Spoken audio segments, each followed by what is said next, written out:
Hi, I'm Mel. So I've been doing sexual violence training, so I'm feeling a little bit fired up from that. I wanted to talk about that today in terms of like misogyny, power, and sexual violence. Obviously, trigger warnings for this going ahead.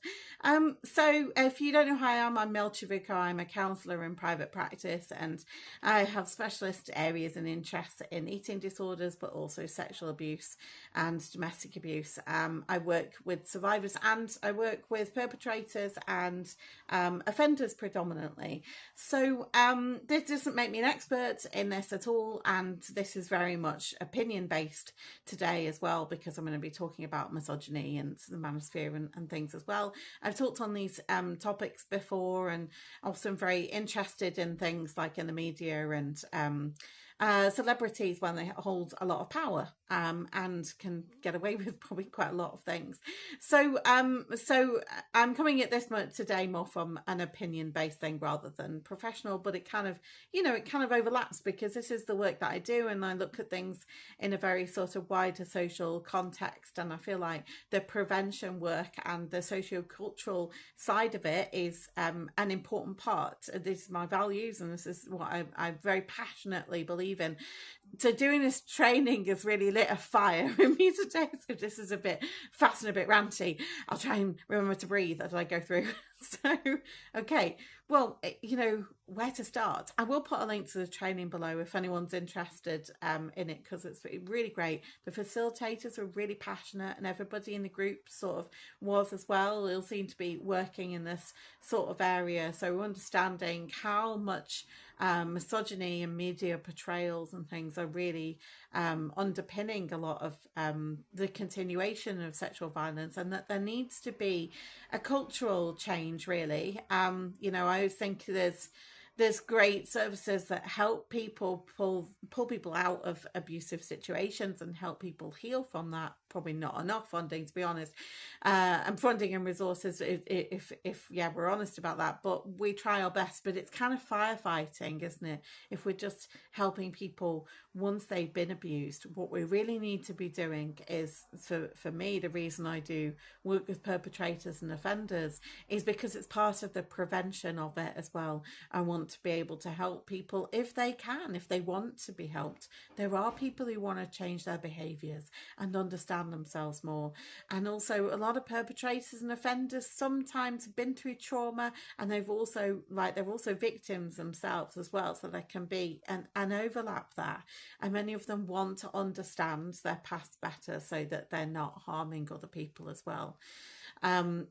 It's a big topic, like misogyny and the manosphere, and how we uphold ideas and probably minimization around sexual abuse and sexual violence. We've certainly had shows like Adolescents that have come up where people have got really outraged about it, and it's quite good to see collective outrage, but then it sort of just dies off again. You're like, oh, nothing really happened. And also you think, oh yeah, let's go show this in schools, and which I don't really agree with. But also, even if that, that's great work to be doing, education, awareness, and especially in schools to talk to young people about misogyny, and to understand, I guess, relationships and domestic abuse and sexual violence. But what happens when the people that they follow online, or people that we see on TV, or famous people, or the president of the United States are actually just getting away with these things?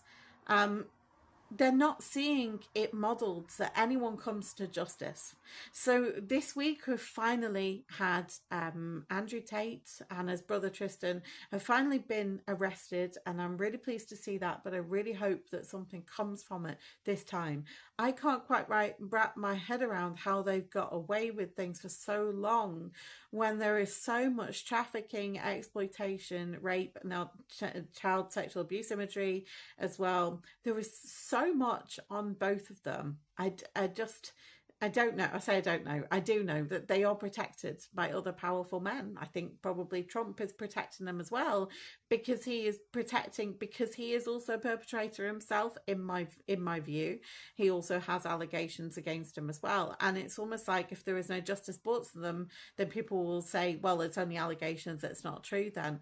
So what happens actually if we did bring somebody, a big figure like Andrew Tate and his brother, to justice? I feel like that might actually give a lot of their victims and other victims, that might help in some way to bring some closure, or feel like this actually happens, as well as being able to role model that you don't get away with these things, that actually it's not okay.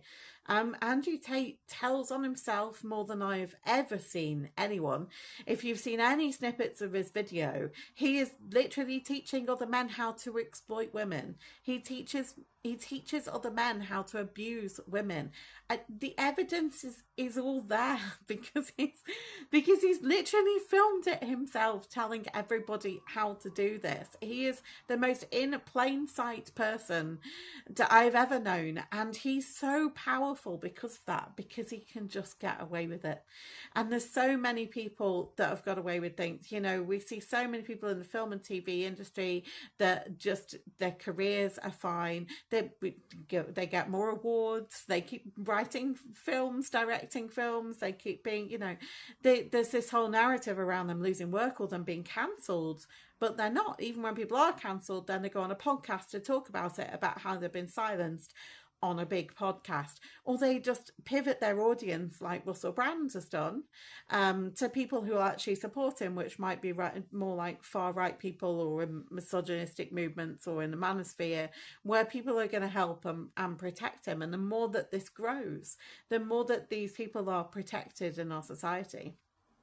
The other thing I noticed as well, working with perpetrators and offenders, and generally thinking about high profile perpetrators, someone like Jimmy Savile, for instance, just fell into monster category. There's something that happens when somebody goes from loved celebrity to monster, and it's so extreme, of the protection to famous and celebrity men who get away with all sorts of things, and then suddenly flip over into the monster box. And I'm like, hang on, we've gone from one extreme to the other here, because the monster box has people saying someone's born evil and they're just a wrong 'un. They're not like the other men. They're not like it separates it from being like, actually, this could be anybody else. This could be the nice guy. And it takes it in. So I don't think that the monster box is very helpful either, because it's just extremes. What we need to be seeing is the everyday in between. And I think that is a hard, uncomfortable truth, because it means on a wider societal level, we can't just point fingers at the bad men who are the sex offenders or the abusers. We have to actually see that this can be anybody in any day. And it can just be like a normal person that Most people, when they are raped or sexually assaulted, it is by somebody they know. And it's also happening in their own homes as well, not necessarily in an alleyway. The kind of stereotypical view of the creepy rapist waiting in a bush. There are so many myths and things around this to minimize it, to normalize it. And the other problem that we have at the moment as well, blaming trans people, pointing a finger to